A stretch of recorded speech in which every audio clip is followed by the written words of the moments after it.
I feel like every vlog I'm gonna do features me drinking tea. I should probably just accept that fact.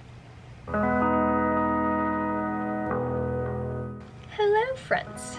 As some of you might know, I have been working on a sci-fi webcomic called Spacewarriors, and part of my 2020 plans as an illustrator was to get back onto that project and publish part 2 out of 3 parts. I figured I'd take you along with me on this whole reorg session. I'm basically going to separate all the things that I need to do, put away the old work, and print out a ton of templates and all that stuff. Basically what we want is to create a sort of assembly line for creating the comic, because when you're involving so many pages, it's pretty easy to get overwhelmed and to lose track of things.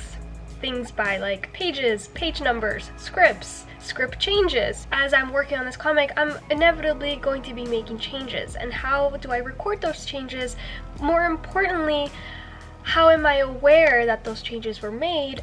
All that stuff, yes. So this isn't my first rodeo. I published part 1 of Spacewarriors last year, so now, coming back onto part 2, I do have a few things I'd like to change using the writing program Scrivener on the iPad, and that's because I like the portability aspect of it and not have to lug this monstrous computer. It's been really nice. I've been using the opportunity to explore different cafes. Now that the script is almost done, I actually already want to jump into the thumbnailing process because I don't want to forget the scenes that I've already blocked out in my head.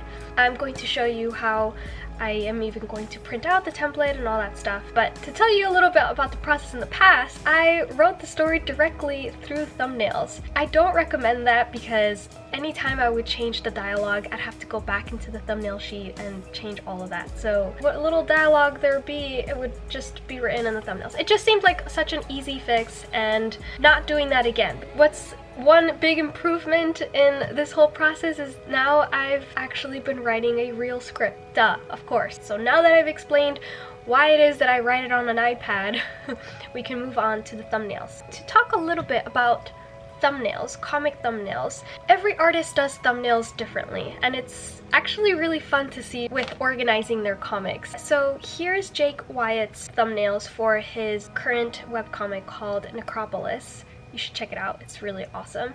Another example of how a comic artist does their thumbnail is Sweeney. I don't really have much to say about that other than there's another version of a thumbnail. For my own webcomic, I'll probably show you what it looks empty. So this is my template for organizing all of the thumbnails. And you're probably wondering what's up with these horizontal panels. And that's the thing with my webcomic. The format is different from your traditional comic. 1 page equals 1 panel, and the panels themselves are horizontal. Now the reason why I did this was purely aesthetic.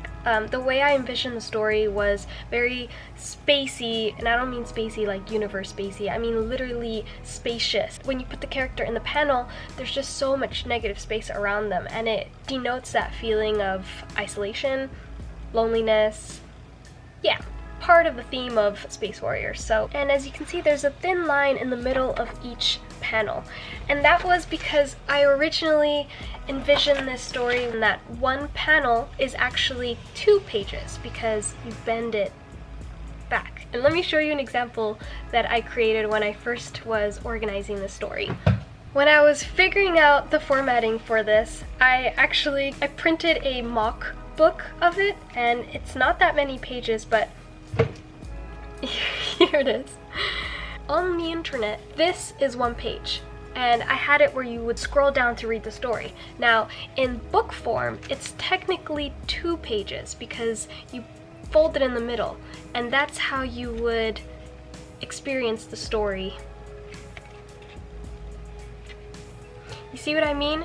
All that negative space and the character in the middle. So that is basically like the visual theme of the comic, and I figured a horizontal panel would suffice.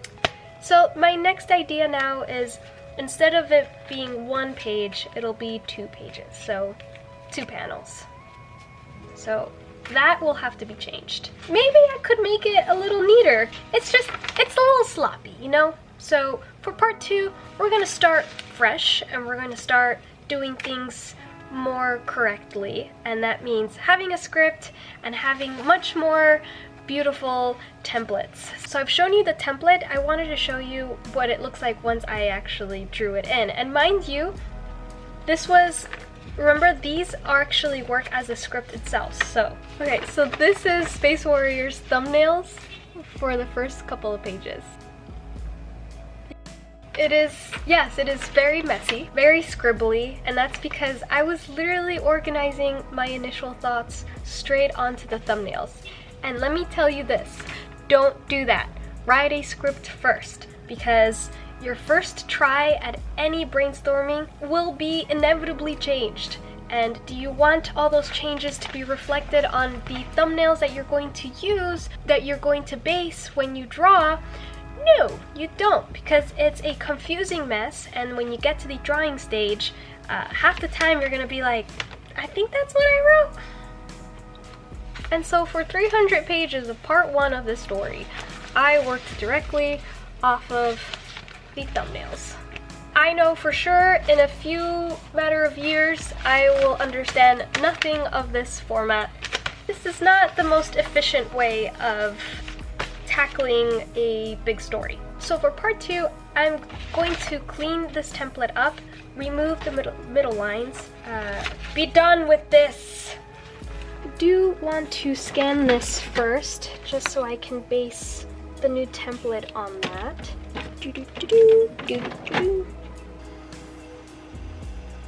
Okie dokes. Okay, we're gonna make a new file with normal computer paper dimensions. So some things to consider when you're making a template for your comic is, are you going to be writing notes? Is there going to be dialogue? And if there is going to be dialogue, how are you going to write that in? Are you going to write it directly onto the page? Or are you working with somebody that is more experienced with dealing with word bubbles? Another question is, if you are working with somebody else, how are you going to number these pages and also let each other know that the pages correspond to a certain chapter, blah blah blah. A lot of them have usually a line at the top or at the bottom denoting what chapter, what part, and what page of the comic. For me personally, I like to draw the dialogue inside the panel just so I can get a visual sense directly from that, because sometimes I do create the scene around the dialogue box. And that's only because I don't have that much real estate to work with. I have to put in all this information into one paneled page. So that's just my own preference. Now, one thing I would like to change is some of these boxes aren't the same size, and I know it doesn't super matter because it's a thumbnail. It doesn't have to be that detailed, but I'm feeling very proper and professional this year, so I want these to be even. A section at the top that'll tell me what page number this thumbnail page is. It'd be nice to have an actual dedicated spot for that. Now that I'm working on part 2, I need a space that says that this part of the story is now part 2, not part 1. Oh, the last thing I wanted to add was a section for notes, because I did end up having to scribble around it, under it. There really isn't that much room between these thumbnails to add in any extra notes. And what notes could that be? It could be making a future note about any particular colors that I want this to look. If I decide to flip it, what sort of visual language am I using to denote that, instead of literally writing on the image, flip image. And then if I change my mind, which I have done, and then I cross over flip image, it's just not. It'd be nice to have a little spot where I can add in notes per page. With all of that in mind, yeah, I think that's what I'm gonna do.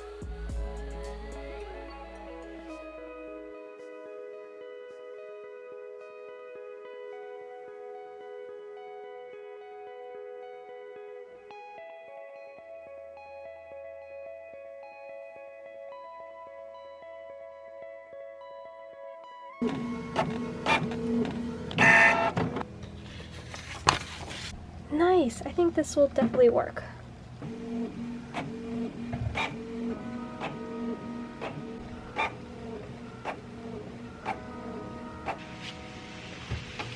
So this is the hard case that I use to store all of the current Space Warrior stuff that I'm working on.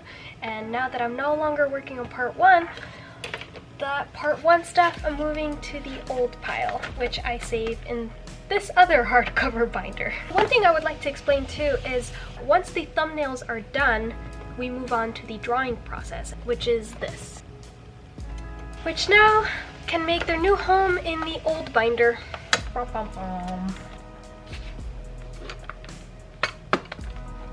I would like to redo this drawing template, and what it basically is, it's the final drawing template. And again, much like the thumbnail template, it was hand-drawn, photocopied a billion times, and cropped out. We want to improve on the drawing template so that we set ourselves up for a much better professional success on this. So I'm going to work on that, and I'll show you what it'll ultimately look like.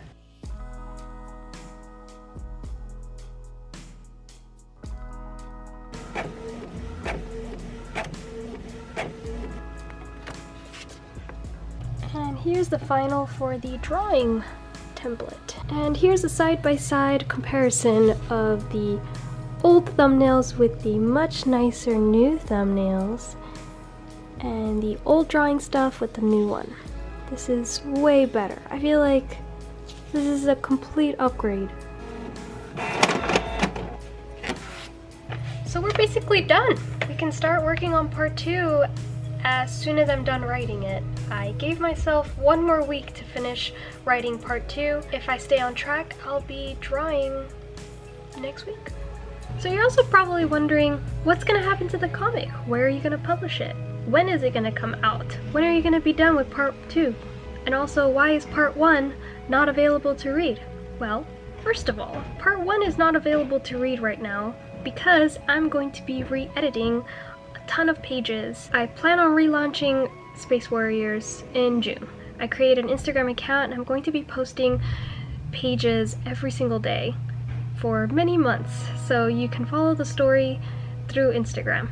I'll also be posting it on Webtoons and ultimately back on my website again. It'll actually be available to read in several platforms now instead of just one. Because I set the date to June, that means I have about 3 months to finish writing part 2, draw it, color it, and also edit the parts that I'm not super happy with from part 1. At the same exact time, I'm already going to be planning on writing part 3, which is the last part of Spacewarriors. So yes, my friends, I'm planning on completing this project once and for all.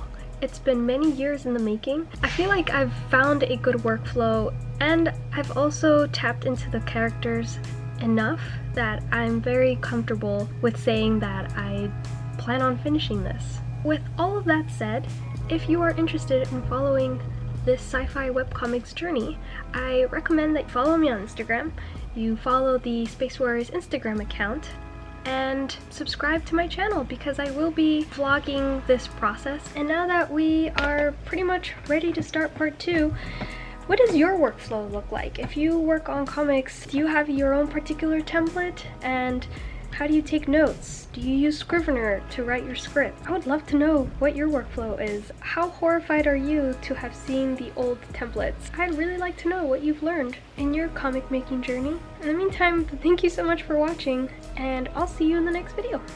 Bye!